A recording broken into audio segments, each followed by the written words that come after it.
Delighted to say we're joined by Lukas Podolski. Lukas, thank you for taking the time out from lovely sunny Turkey. How is it over there? How are you doing?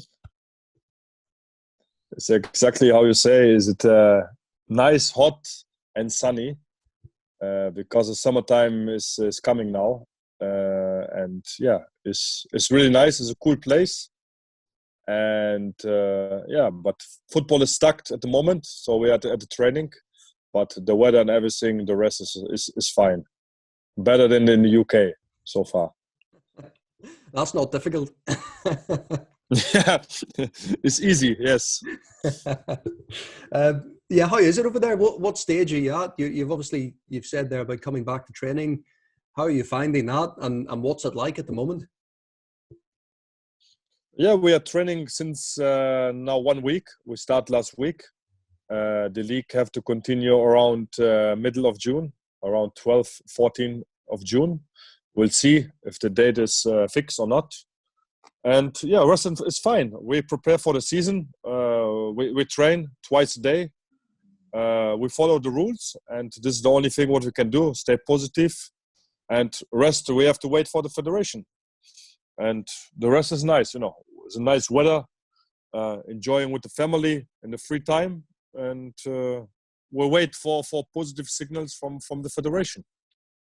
Do you find that players are nervous at the moment about all of this, or is it a case of you have to trust the guidance and the advice?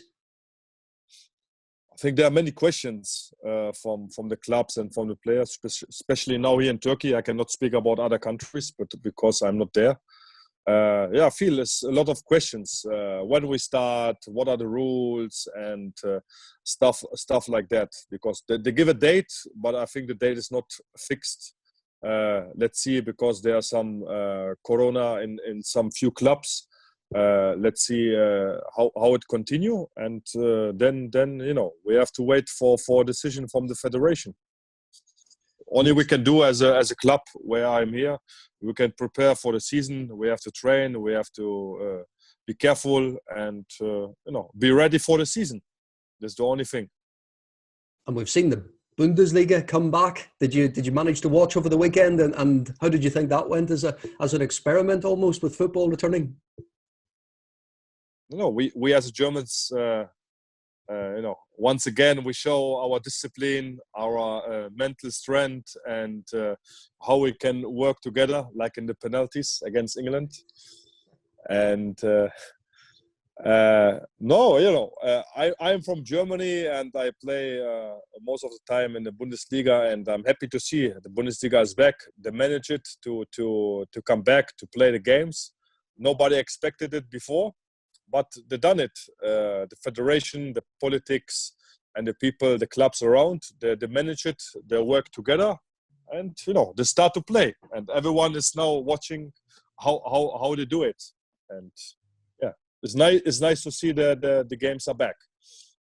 Very, very strange circumstances, though. Nobody in the grounds and all of that comes with it, especially, I suppose, in Germany and football in general, with supporters being so important. Will that be strange to get used to? Yeah, it's strange, because me especially, I like to be like with the fans and the atmosphere in the stadium. Even in the away game, I like it. Without fans, it's strange, and it's not really football. But you know what you can do. You have accept it now, and try to win the games without the fans, and hopefully the next season we will play with fans again. And because for me, the fans are the club, and without fans, our sport, I think, is nothing, because the fans will be always there. Players, coaching, and stuff always move, but the fans will always be with the club. So that's why the fans are always special.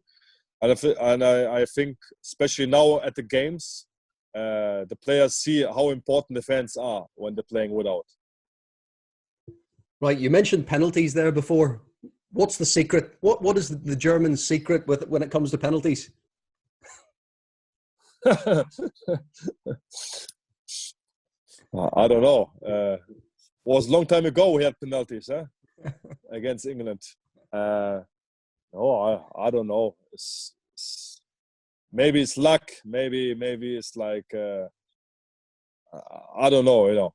When I'm shoot, I just focus on myself. I don't know what is in the other player's head for my teammates, but somehow we always manage it to win against England in the penalties. I don't know how we do it, but it's like it is at the moment.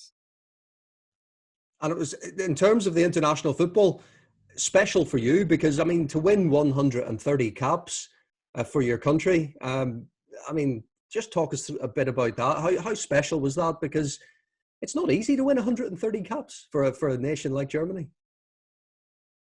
Of course, it's not easy because I think the German national team is a big federation, and to play 130 games for a country like that is something really special.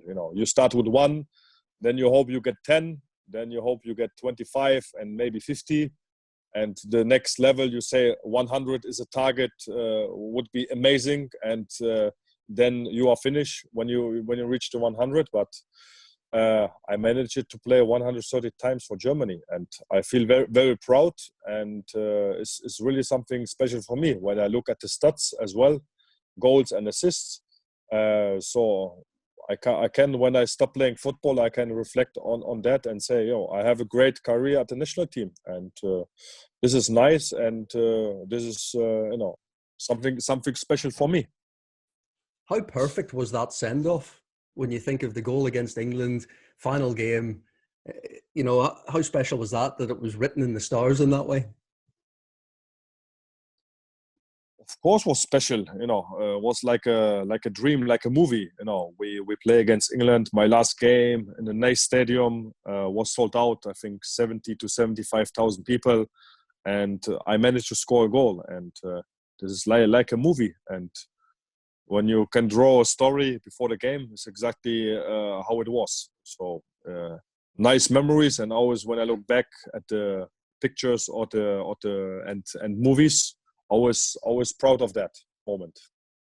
I'm gonna come back to a couple of the tournaments in just a moment, but I meant to ask you about your restaurant at the moment. A kebab restaurant. You've ice cream parlors. Am I right in saying you've got a pub as well? I mean, how's business at the moment in these sort of surreal times? Yeah, at the beginning was a little bit strange because we have to close it, but after a couple of weeks we open it again, and it's going well.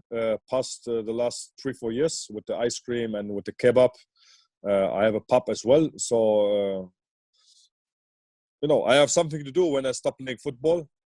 The business is really going well. So, and at the time now with the corona, I have time to sit down, to speak with people, with my partners, and create some new flavors, some new things, and sit down what we can do better and things like that. So I had the time for that. We done it, and then like it is. So we go to the next step. We try to open more stores, and we try to make something better. And I hope it will go like it was from the start. And we saw on social media, I suppose people are beginning to come out again and come and visit these places. Everyone's desperate to go and get a pint or get an ice cream or get a kebab. Yeah, of course. When you sit at home for like a couple of weeks, you want the ice cream, you want the kebab. And that's why I do this business, because ice cream, people love always ice cream. Doesn't matter when. And even in 50 years, they will eat ice cream. And as well with kebab. It's like a fast food in Germany. It's really popular. That's why I have it. And I have a lot of Turkish friends. I played in Turkey. I play now in Turkey. So I have the connection to the Turkish culture and people. And we have now 6 stores, and it's going really well. And I'm proud of it to have something next to the football. It looks strange, for someone. Lukas Podolski have kebab shops. Everyone do some, I don't know, wine or collecting cars or I don't know what. So always people, looking like you have kebab. Why? How it comes to kebab? I say, yeah, it's like it is. Yeah, because we think of footballers and we think training, fast cars, all this kind of thing. But in London, you used to travel on the tube, and you enjoyed the London culture. Is that right? Is that something that you even over here in London that you like to explore the city? And Of course, I like fast cars as well. But for me, it was always important when you play in a country, it doesn't matter where, in England, in London, in Japan, or in Turkey or in Germany, to always connect with the city, with the fans, with the people from the club. And this is for me always important because I don't want to live like to just come and play and go. I want to be remembered as a good guy, as a player who always give 100% for the club and for the city and for the fans. And that's why for me always important is to learn about the culture, to drive with the bike, to drive with the tube and stuff like this. For other people it's like strange. How would Lukas Podolski travel with the tube? Why? For me, the people make it always something special. For me, it's normal, and when I like it, I do it. yeah, but did you ever experience the tube in rush hour when you're squeezed into someone's armpit? Yeah, depends who is next to you. This is the thing. Who is next to you? It's a fair point. No, but for me it's like normal. I grew up on the streets. I'm from the streets. I'm a normal guy, and that's why I don't have to be like always take out my car and drive. So to learn about the city, to learn about some culture, because you never have the chance to play, for example, 3 years in Japan. So I try to learn something about the culture, the countries, the cities, and stuff like this, because maybe you never had the chance again to been so long time in a country, and that's why you have to enjoy it, and this is what I do. You joined Arsenal just as Robin van Persie was leaving. Did you feel almost a little bit of pressure when that happened, because maybe comparisons were being made that you were going to replace somebody who had made such a good impact? What was that like for you when you first joined Arsenal? I don't have any pressure, and I don't feel any stress or pressure when I play any game or training or when I join a club. I'm just confident is what I can do or what I not can do, and this was the same thing at Arsenal. And when I look back on my stats, goals and assists per game, I think it's okay, it's good, and that's why I had nearly 3 fantastic years at Arsenal, as well off the pitch, and I learned a lot of new friends.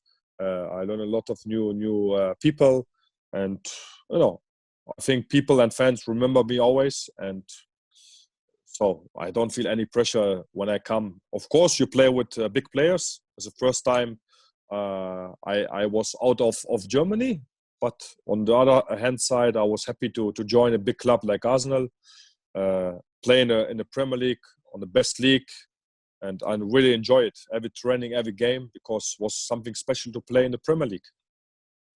How did you find linking up with Arsene Wenger? Nice, because he can speak German as well, and it's like a father. He's very humble. He's very respectful. He's very calm, and this is what a club needs: a guy to represent and stay always calm and focus and know what he's doing.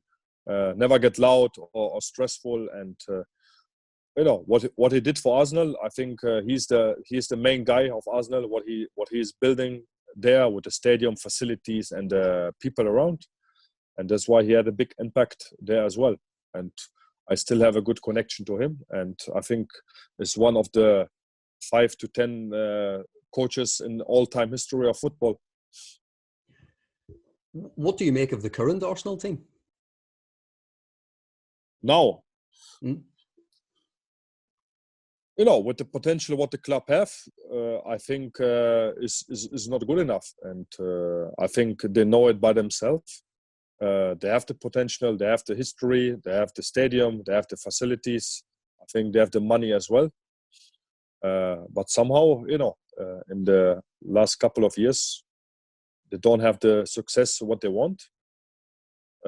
As well, they have to come back to play at the Champions League and the highest level. And this is what they are fighting for every year. And normally, as a club as Arsenal, I have to play every year for the Champions League and fight for the title with this potential. This is my opinion. But of course, the Premier League is hard. There are a lot of teams, even like the smaller teams, how you say, like, for example, Leicester or I don't know who, or other teams as well. It's always hard to play against them. It's not like in other leagues. You have just 2-3 teams. They are fighting every year for a title. Premier League is tough. It's hard. But with this potential, what Arsenal have, they have to be better, of course.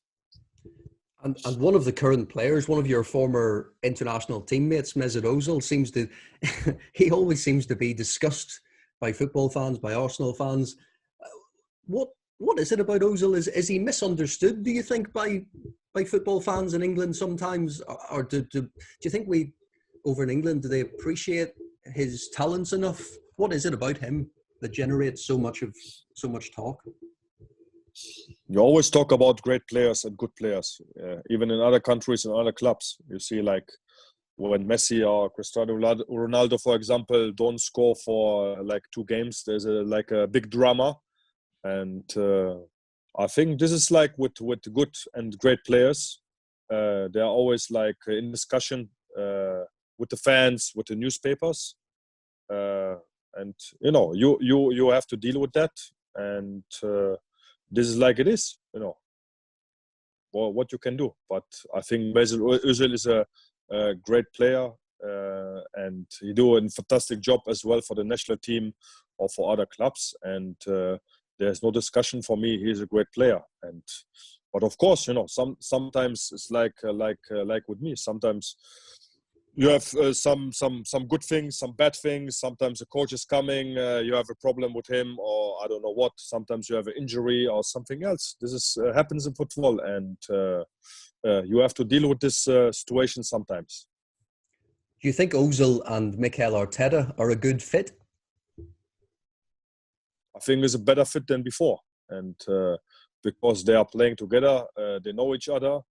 And you see, Özil is back on the pitch with Arteta, and I think the games what I see, he's doing much better than with the former coach. And no, as I explained, sometimes you have a coach, you cannot deal with him. You have a different view of football, and now Mikel Arteta is back at Arsenal, and you see the team is much more organized, much more fighting, much more discipline. And I hope they can build a good team for the next couple of years with this stuff and with this coaching. And this is what I feel they can do it. But they have to work together. They have to make good transfers and have a good philosophy of that. And then there's Pierre-Emerick Aubameyang and the uncertainty around his future. I don't know. What do you think should happen? Should happen there? What could happen there with Aubameyang? It's like it is in football. When you have a fantastic season like he has, many clubs are interesting, and when you as a player have a wish to play for a big team, or like a dream to play in Italy or in Spain. Or like Aubameyang, he's linked up with Real Madrid. When he have a dream to play for this club when he was young, and the opportunity is there, why not? As a player, you have to take this chance to play for a club like that. Of course, for Arsenal, will be a big lose when they have to sell him, or when Aubameyang is going. But this is the business of football. My opinion is like, you lose a big player. He done a fantastic season. He have a good scoring record. But you can make money with the player, sell him. You can invest in new players. And for a player like me or Aubameyang, when a big club is calling, you always, want to have this advantage and the dream to play for a club like this. Yeah, all top players have had to deal with sort of transfer speculation in the past. I remember that a few years back when you were playing for Arsenal, there were reports linking you to Tottenham. Did that interest ever prove to be genuine? They never called me again after that. So after the tweet, you have to say it once, but right, and then it's quiet. A lot of players always they're saying something like a snake. You have to say it once and right, and then it's finished. You made your feelings pretty clear at the time. So that you think that put them off? I think it was clear enough. I think from that point on, they canceled my number from the phones, and this was clear enough. As well, when I was in the stands in the old Tottenham Stadium, this was a next sign for them. How much did you relish those North London derbies? How special were those games? Derbies are always special. Doesn't matter in which country, and you have to feel it as a player, as a club. And you always have a derby twice, two games per year, and it's something special, home and away game. And I like it because and at some point you stop playing football on some age, and you will miss it. That's why you have to enjoy this kind of derbies.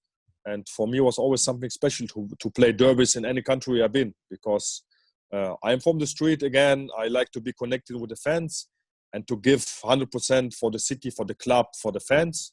And that's why derbies are always something special and have to be always something special, because I think at this time, especially as well in Germany or other countries, they try to make the derbies more soft. Leave it like it is, like was 10, 15, 20 years ago. Have to be fire, have to be duels, have to be fighting on the pitch, and as well the fans. Leave it. This is a derby, and this is something special for them once a year to play at home derby, and you have to leave it. You have to leave the emotion on the pitch and off the pitch as well, without any fighting with the fans or something, but leave the emotion.